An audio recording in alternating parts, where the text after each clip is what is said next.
Hey everybody, it's Mama M, and I am here again answering your questions and talking about your topic suggestions. This week, Valerie wants me to talk about teens and paganism or Wicca. I'm assuming what she's asking is, how do you deal with teaching your teens if you are a pagan or a Wiccan, or how do you deal with your teens wanting to be or wanting to practice paganism or Wicca if you are not?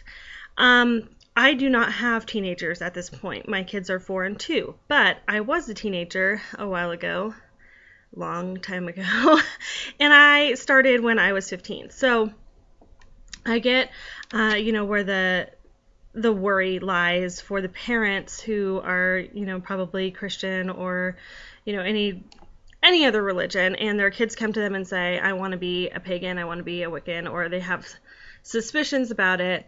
The best suggestion I have is talk to your kids. If your kid comes to you and says, look, this is what I'm doing, or you have suspicions, or you've seen books in the house that lead you to ask questions, talk about it and don't attack them, because that's like the worst thing you can do. Any parent of any teenager knows that the absolute worst way to approach the kid is to put them on the defensive. So instead say, hey, I found this book. Can we talk about this? Can you explain to me what it is you're curious about or what draws you to it?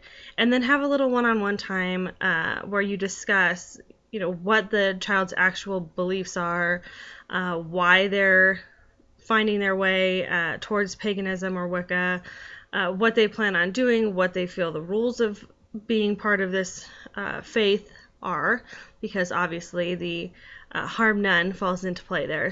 If your teenager comes to you, whether you're pagan or Wiccan or not, and says, look, this is, where I really feel like I fit in, and, I'm trying to understand, read books together, do your research online together, and even if you don't feel that the path is for you, be understanding and accepting and supportive of them. As long as they're not bringing harm to themselves or anyone else, there's really nothing to worry about. So this week, Michelle asks, if you could travel anywhere, money not being an issue, where would you go and why? My first thought is Italy. So aside from my theory that I was born an Italian in a past life, I just love the idea that is behind Italy and Rome, and they have so much respect for the past. And where in America we tend to see an old abandoned building and we think, well, it's falling apart, let's knock it down and put a new skyscraper in countries like Italy, they leave it and they let it go ahead and ruin and let the flowers grow over it, because it's a memory of what once was. And I really respect that, and I would really love to go. So if I had millions and the time to go, that would be the first on my list. Jenny, who is another one of the admins at my favorite Facebook page, The Pagan Mama, asks me to talk about pagan parenting, of course, she says. Something I want to address with the idea of how pagans either are or should be parenting. We all get stressed out and we all get overwhelmed. And the first time that I heard my friend Helen drop an F-bomb, I was so relieved that I was not the only parent who was like, dude, what is going on with my kid today? I think we're expected, because we are a nature-based religion and, we're kind of referred to as like the New Age hippies. We're expected to be very relaxed and free-flowing, and everything is just easygoing, and our children are well-behaved, and we're just these beings that are floating through life. And in my personal case, that is anything but. It has a lot to do with the fact that they're kids and they're learning to navigate their way through life, and I'm trying to be as patient as possible, but we're just not. I mean, we're human beings at the end of the day, and we can only take so much. And with the 2-year-old and the 4-year-old who are like, Mom, I have to go to the bathroom. I need my diaper changed. Or can we have a snack? Can I come down from my nap now? Can I have new music? Or can I have a new song on my MP3 player? Is Hope's new big thing. And it's just like, stop. I'm going to change my name. I need a vacation. I'm going away. Nobody try to find me for a couple of days. Even Hope thinks that's funny. So, pagan parenting is no different from any other form of parenting. We all want to pass down our goals and values and beliefs onto our children. But at the end of the day, again, I encourage everyone to let their children find their own path. Expose them to as much as possible, but let them pick their own path. Telena, and I really hope I'm pronouncing that correctly, so sorry if I'm not. Telena asks, little things that you can do daily to incorporate magic into your life. One of the most obvious would be cooking, making things from scratch, adding in the ingredients one at a time, and, putting real love into every dish that you make is a really easy and really unrealized part of putting magic into your daily life. I am a tarot card reader. That is what I do for myself, my family, my friends, and the general public through my website. So I often consult my tarot cards once a day. Just not like trying to get a hold on what's going to happen in the future or having specific questions. It just kind of keeps my mind sharp, keeps my cards in tune with me, and, gives me a few moments to feel magical while I know the rest of the day is coming and I'm going to have to clock in and I'm going to have to do my work and I'm going to have my kids coming downstairs and wanting breakfast and snacks, and I swear all they do is eat. So that's my little morning time, which kind of also goes into the next question from Melissa, who asks, what is a good way to introduce divination to your kids? Now, Hope has her own set of tarot cards. We actually found them at a thrift store, and I purchased them, and then I cleansed them 3 or 4 times, and then I just gave them to her. And I haven't attempted to teach her any spreads or what any cards mean or anything, but that's her deck. So when I am using my deck and she's awake and she says, I'm going to go get my cards, she has a little notebook and a pencil, and she kind of scribbles things down and draws pictures, and she understands that that's what I'm doing. So that is a real easy way to do it. Now, on the subject of tarot cards, before I finish answering this question, I saw on the Pagan Mama Facebook page this week, a question came through about tarot cards. A woman had lost a deck that her mom had given her, and she was wanting to know if it was better for her to just go buy a new deck or make her own. Apparently, there is a widespread belief that tarot cards must be gifted to you or else they don't work correctly.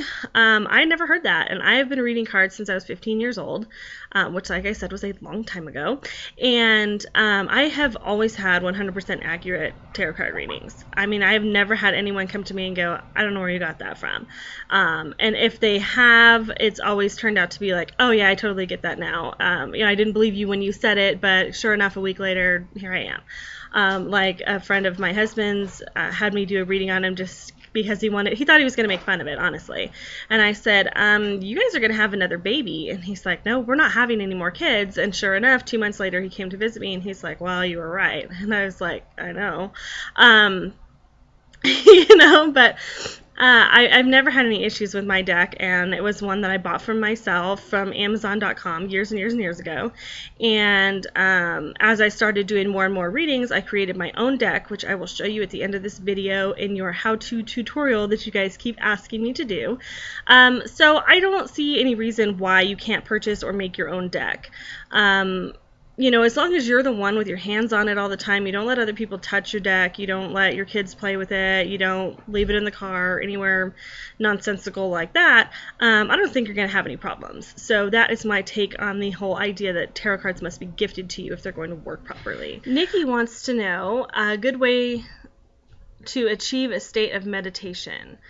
I love that you guys think I have time to meditate.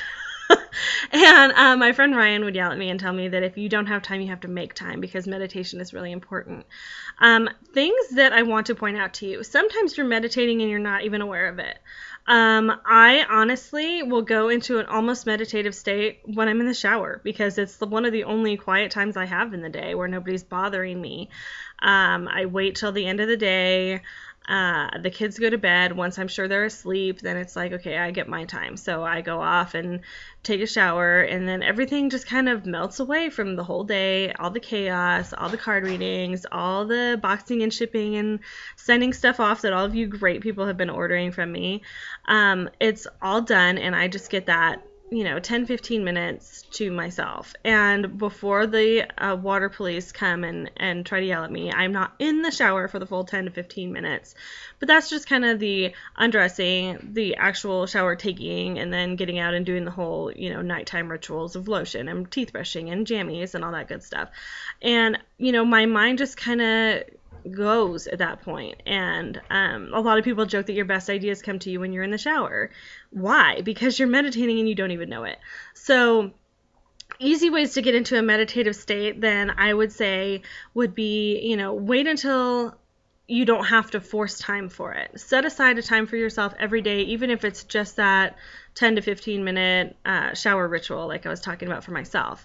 If putting your makeup on kind of puts you into a trance-like state, that would be a great time to, meditate. You don't have to sit in a dark room with your eyes closed and your legs folded to be meditating. It's all about calming and clearing the mind and allowing yourself to be at peace. So take into consideration those little moments during the day where you actually get peace and quiet, and use them to your advantage. So as far as your how-to, I will give you a basic overview of how I do a tarot card reading, because I don't use a layout spread anymore. It became just kind of something that I have to do all the time. I might have to do it while I'm sitting in DMV. I might have to do it when I'm in the car as a passenger, of course, on a road trip, because, this is part of my life. Tarot card readings to the public is something that I do almost every day. So even when I'm on the go, I'm doing readings. So I don't really always have the opportunity to sit at a table or sit on the floor and lay out a spread. So what I do is I take my cards, and I told you I was going to show you my homemade deck. So here you go. And my deck is based on the meanings from the Rider-Waite Tarot deck, which is a really great starter deck. Everybody kind of wants to go more towards like fairies and oracles and pretty things like that.